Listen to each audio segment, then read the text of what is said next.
Olá! A gente sempre pensa em Roma e vem à cabeça imperadores, legiões, coliseus, certo? Mas e se a gente olhasse para essa história por um outro ângulo? Um ângulo espiritual. É exatamente isso que vamos fazer hoje, mergulhando nas ideias do livro A Caminho da Luz. Prepare-se, porque a Roma que vamos explorar aqui é bem diferente. E olha só, já começamos com uma ideia de arrepiar. A gente aprendeu na escola sobre Rômulo e Remo, a loba, mas, segundo esta visão, a história é outra.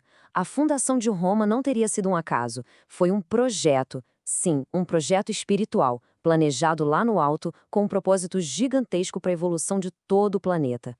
Então, para a gente entender essa jornada, nosso caminho vai ser o seguinte. Primeiro, vamos ver como foi esse tal projeto espiritual.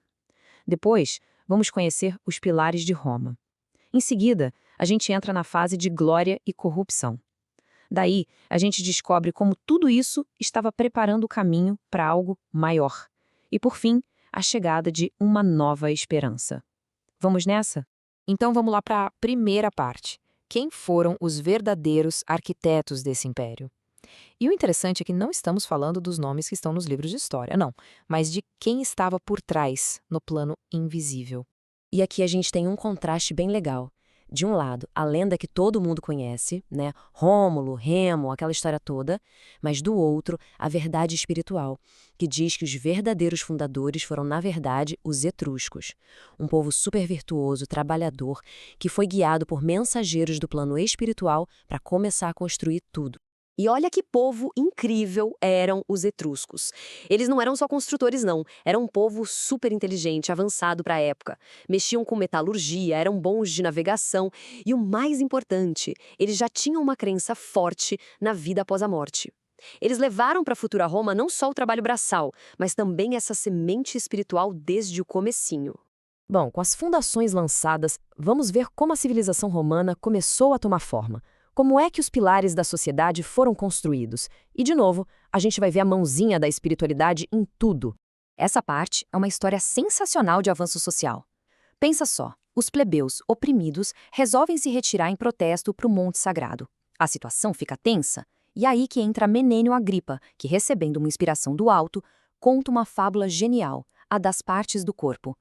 Ele mostra que a sociedade é como um corpo e todos, sem exceção, são importantes.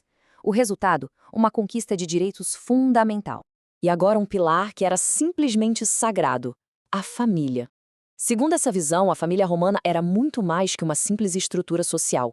Era uma instituição espiritual, sabe? Baseada num respeito imenso pela mulher, pelas suas virtudes e na clareza dos deveres do homem com seus antepassados e com o futuro. Era o que dava toda a sustentação para a civilização. Mas toda a história tem suas reviravoltas, né? E a de Roma não é diferente. Toda aquela glória, toda aquela virtude começou a ruir. O império, que nasceu de um projeto de luz, começou a caminhar para a sombra. E aí fica aquela pergunta que não quer calar, né? O que foi que aconteceu? Que força foi essa que conseguiu derrubar estátuas de virtude tão bem construídas? Como uma civilização com uma base tão nobre se perdeu desse jeito? Bem, a resposta está em uma série de desvios. Começou a surgir um espírito de guerra, uma vontade louca de expandir, de conquistar. O poder e a liberdade foram usados de forma errada. E o mais grave, Roma se esqueceu completamente do seu propósito espiritual original. Com isso, foi acumulando uma dívida gigantesca com a justiça divina. E é aqui que a história fica ainda mais interessante. Parece um paradoxo, né? Como é que toda essa corrupção, essa violência das conquistas, podia fazer parte de um plano maior, de um propósito espiritual? Parece que não faz sentido, mas fazia. Olha que genial essa linha do tempo. É como um grande quebra-cabeça divino. Primeiro, a Grécia veio com a filosofia, com a sabedoria. Depois, Roma chegou com a organização, com as leis, com a estrutura da família. E aí, as conquistas, mesmo com todos os problemas, fizeram o quê? Unificaram o mundo. Prepararam o palco, um palco único, para que uma única mensagem, pudesse chegar a todos. Isso mesmo. Por mais duro que tenha sido o processo, foi o poderio romano que criou essa unidade. De repente, o mundo conhecido falava, de certa forma, a mesma língua, obedecia às mesmas leis. Havia uma voz de comando. O terreno estava finalmente preparado. E chegamos ao clímax, o ponto alto de todo esse plano. O momento para o qual toda essa história de séculos, de glórias e de quedas, estava apontando. Dá para imaginar a cena? Lá no mundo espiritual, uma movimentação intensa. Assembleias, reuniões.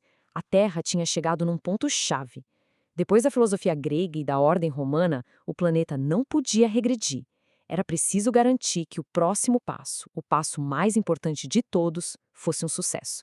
E então, no auge do Império Romano, sob o governo de Augusto, com o mundo em paz, o palco estava perfeito. E numa noite muito especial, algo aconteceu. E não foi um evento só aqui na Terra, foi algo cósmico. Harmonias divinas, como diz a fonte, cantaram um hino de esperança para toda a humanidade e para a natureza.